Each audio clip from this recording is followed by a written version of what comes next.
As Black History Month comes to a close, we want to highlight an Atlanta legend. Hosea Williams was a civil rights firebrand who defied convention through his no-nonsense approach. He consistently challenged social and institutional norms, hoping to create a future where all could prosper. For the freedom of our people, at least I can stand up and speak out and face death whenever it's necessary. So I have no apology.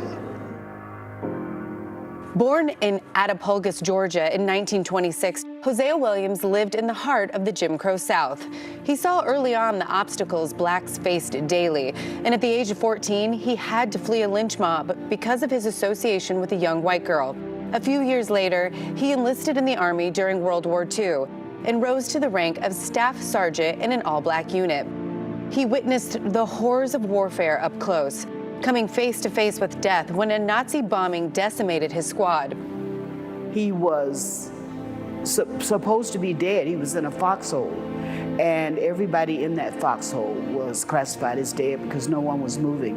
And when they came back the next day, Hosea Williams was underneath all those dead bodies, but he was moving. He went on to earn a bachelor's degree in chemistry from Morris Brown College and a master's degree from Atlanta University. Every Sunday we would go out for ice cream, except for one Sunday.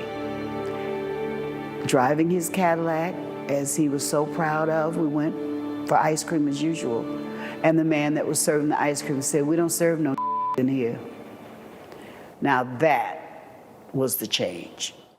And so began Williams's transformation into a civil rights activist. He forged a deeply strong bond with Martin Luther King Jr. and joined the Southern Christian Leadership Conference, becoming a lieutenant and protest organizer. My father was the wild man of SCLC. When it came to the movement, this was his job.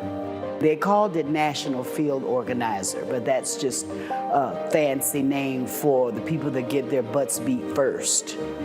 Because his job was to go from city to city and gather the city leaders together, preach and teach to the people till they were ready to march.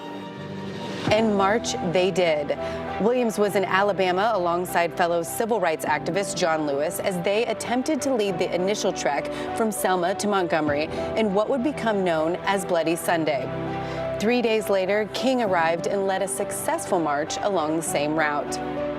He was a human battering ram, the one sent into battle to break down strongholds of oppression. Terrorize these young men who are trying to exercise their constitutional right. Hosea Williams was fearless, willing to put his life on the line to counter injustice, just as he did on January 17, 1987, during a staged march in then predominantly white Forsyth County, Georgia. We were called by nice white people from a church, and they said, "Would you come here? We want to take a march and celebrate Martin Luther King on his birthday." Of course, he said, sure. He was always willing to bridge the gap. What had happened was there were 300 KKK in full regalia, little baby boys and women, full formal KKK regalia. Williams and the other marchers were met with vicious taunts, flying rocks and bottles. For their safety, they eventually had to turn back around and leave. God bless America. Keep Forsyth County white. 2 weeks later, there was another march of 35,000 people, the largest civil rights march in the Southeast. Now Forsyth is one of the most economically prosperous areas in this whole region because he broke the back of the Klan. The human battering ram had once again done his job.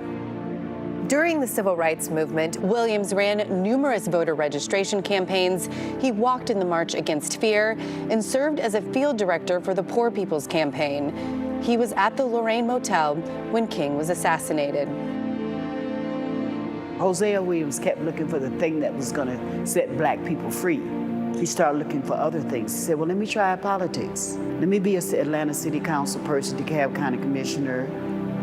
That didn't work because for him, politics didn't work because he was a man of direct action. One day, Williams watched a man facing a destitute situation, leading him to create a program that would help transform the lives of countless Atlanta residents. Incredible man. Hosea Williams would go on to found Hosea Feed the Hungry and Homeless, a human services organization that's still going strong today. And quick shout out to our executive producer, Sean, editor Connor, for an amazing, amazing story on an incredible life.